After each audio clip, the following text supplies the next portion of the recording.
When you're looking to buy your trailer, one common mistake I see is talking about what type of trailer it is, the features that it's got, and not enough are the axles talked about. There's a lot that you really need to know about the axles because I believe it's a mistake not thinking about these axles that could potentially cost you thousands of dollars. I'm going to explain why here in a minute, but there's a lot that can be talked about axles, and that is the aim of this video, so tune in and you will learn a lot. So let's start this conversation as simply as we can. This is a little 5x10 trailer, and it's very common that you'll see a 3,500 pound axle on a trailer starting out, and it's going to go up from there. You could see 5,200 pound axles, you could see 7,000 pound axles, and they can go up even higher. And this is where I see some of those misconceptions start to happen, especially around a 3,500 pound axle and typically around a single axle trailer. So this has a 3,500 pound axle. It's sitting with a 5x10 trailer, and you need to know the information about your axles because you want to know how much can I put on this trailer. And so you're always going to look at your axle and you're going to look at what is the weight of the trailer. Subtracting the two of those things is going to tell you what your capacity is. Now, I just told you this is a 3,500 pound axle.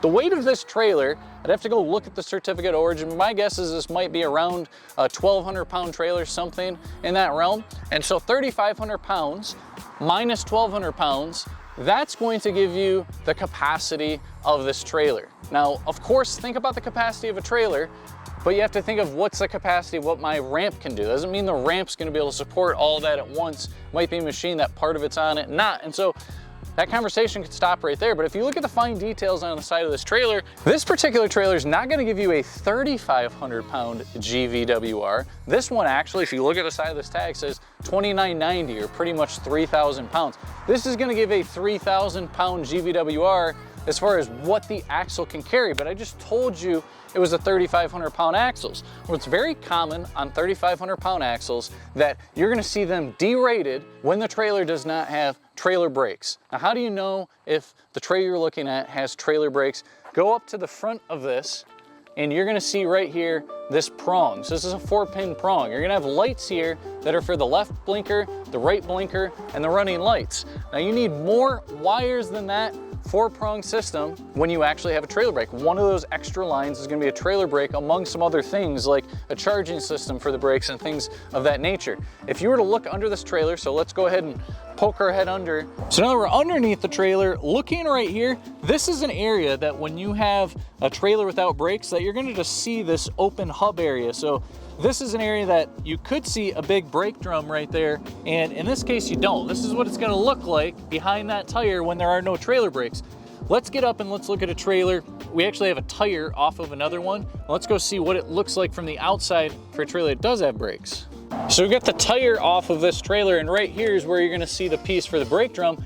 You have a bunch of electrical wires that are back here, and it's going to be off of a pulse through your truck that you're actually gonna get a squeeze and you're gonna get the actual braking power. So this piece right here is actually what you're looking for if your trailer has brakes. And that very much matters because, most trailers and trailers we sell mostly around here are gonna have 3,500 pound axles. And maybe you're more in that equipment hauling industry and you're gonna see axles that are, much bigger than 3,500 pounds, but most single axle trailers are gonna have 3,500 pound axles.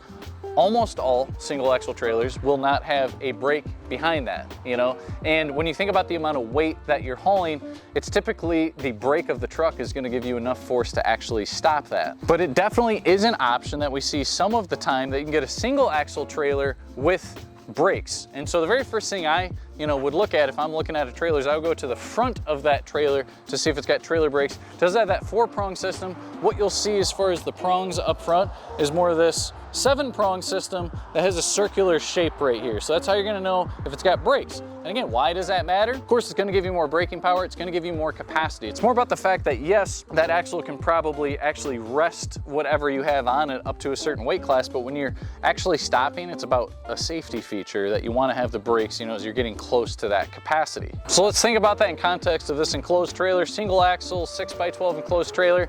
This was a really nice, helpful tip as I was kind of new to that trailer world, thinking about axles, how to look at a trailer instantly and know what size axles it's got. This has 5 lugs right here. And so in almost all cases, there's probably some exceptions out there, but not that I've, honestly seen. When you have a 5-lug axle, you're getting a 3,500 pound axle. Now, like I said, that doesn't mean they're gonna rate it for 3,500 pounds. It could be that they're rating it for 3,000 pounds. Like in this case, if we go up to the front of this trailer, this again has that 4-prong system. So this is an example where they're gonna rate it down to 3,000 pounds. And you take an enclosed trailer, there's a little more weight to this, right? So the weight of this trailer might be 1,500 pounds. So as far as what can it probably hold, it's gonna be the GVWR, or the axle capacity, which they're gonna derate down to 3,000 pounds, minus the weight of that trailer. In this case, probably closer to 1,500 pounds. So that means in this case, we can hold about 1,500 pounds. Now, we've talked a lot about 3,500 pound axles, but again, off that eye test, if you look at an axle that has 6 lugs, that is typically what you're gonna see out of a 5,000 or 5,200 pound axle. Now, there are other axle types out there. There's probably 6,000 GVWR axles and some other things. What I see 99% of the time is that you're gonna have 3,500 pound axles, 5,200 pound axles, 7,000 pound axles, and it starts to go up from there, 8,000, 10,000. And so that's what you wanna look for initially. So, you think of the application of things you're gonna do, and we could go over to this dump trailer right here. This has 8 lugs on it. And as far as what you can expect that to hold, the very first layer of these 8-lug axles are gonna be for 7K axles. So when you think of a dump trailer, what can it do? What can it haul? This has 2 7,000 pound axles. So what does that mean it can rate? 7,000 plus 7,000, it can hold 14,000 pounds minus the weight of the trailer. I believe this trailer weighs closer to 4,000 pounds. It might be a little bit under, but let's call it 4,000 pounds. So 14,000 minus the weight of that trailer, this can haul about 10,000 pounds. And again, like I said, it's not as simple as saying, that means I'm gonna take a 10,000 pound skid steer up it. Depends on what that manufacturer is rating a ramp for and things of that nature, or what exactly is going in. They might be talking more from like a dirt standpoint, because on this trailer right here, this manufacturer that we have is actually gonna put right on, the warnings as to what is the payload capacity. It's 10,000 pounds, like I said, but it does say that the max ramp capacity is 8,000 pounds. So these are actually a pretty heavy duty ramp, and I actually tend to think that you could put a 9,000 pound skid steer, but they're obviously rating these a certain way. I'd like if this manufacturer would just bump it up. You got people that are looking at the capacity of 10,000 pounds, and I think there's always options within manufacturers to beef up the ramps or beef up a gate. So that's something you want to think about corresponding to this conversation. So let's jump over to the other side of my lot where I've got an equipment hauler. So we ran over to this equipment hauler, kind of the same type of case. We got 2 7,000 pound axles. You're gonna notice that it's got 8 lugs on here.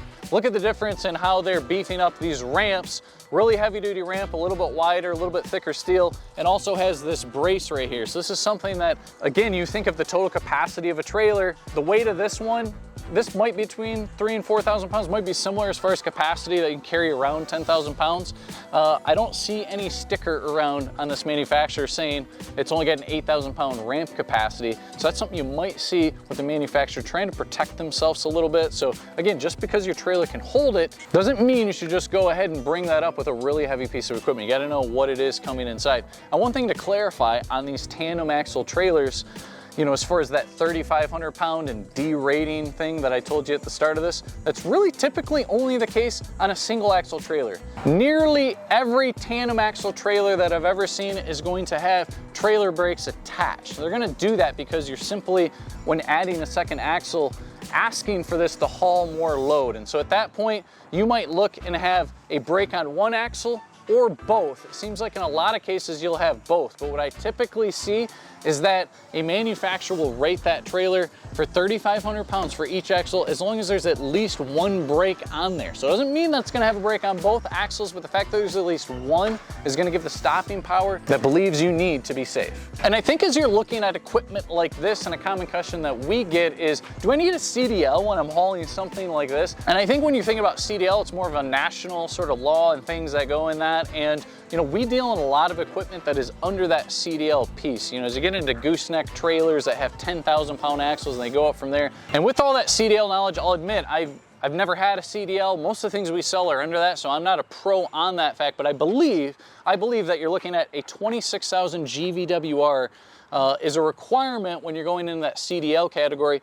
And I think, you guys tell me, there's probably gonna be a lot of people out here that have that CDL piece, and I believe that is rated between the trailer and the truck. You gotta look at actually what the truck GVWR is, plus what's on the trailer. And you typically have no issues with that with two 7,000-pound axles. Now we in-house actually get a lot of trailers. We get a lot of enclosed trailers. Then you take a big trailer like this, big 50-foot wedge trailer. This actually has two 7,000-pound axles. So even a trailer as large as this is not necessarily gonna require that CDL. Now you add a third axle onto here and you get into a GVWR that's getting above 20,000, and then you add that with the truck, that's where you get into that CDL category, actually needing that. So a trailer even as large as this is something you want to consider on the top end. Do I want to derate? And that's something people look into, or just make sure I get a trailer that stays under a certain weight class so you don't have to worry about those CDL restrictions. So like I said at the start of this video, don't let buying a trailer turn into $1,000, $2,000, or actually it could be a larger mistake than that, because what if you're buying a trailer like this, a 24-foot enclosed car hauler, and you get 3,500-pound axles, but you're trying to haul a car or something, a vehicle that's more than that. This one has 5,200-pound axles. Maybe that's what you need. You've really got to think about the things that you're hauling. And hopefully a lot of this, you can do that quick eye test to see what axles you've got. You can see if it's got brakes on it, and really think hard. Give yourself that flexibility and freedom as far as thinking about what you can haul. And the bigger axles you get, the more flexibility and freedom you've got. And to bring that full circle, think about the place that you're buying it from. You know, if you buy it here at Howe Equipment or you go to a reputable dealer, you should be hearing a salesperson asking you questions about what you're gonna use that trailer for. When they're trying to just get you into a trailer because you've got sparse interest in one area, I would beware, because for all the reasons I've mentioned in this video, it's really important to know how you're using that trailer. And if you get a good reputable dealer, if you come see us in Jackson, Michigan, we can definitely ask you some of those questions, what you're looking to use that trailer for. But it's critical that you don't lose out on having to resell that trailer afterwards because you made a mistake, and that's where it might cost you a couple thousand to get the right thing, or it could be even more than that. You just feel like you're stuck with, you know, a $10,000 trailer. So keep all those things in mind. Hopefully that helps you if you're in that trailer market. Until the next one, we'll see you.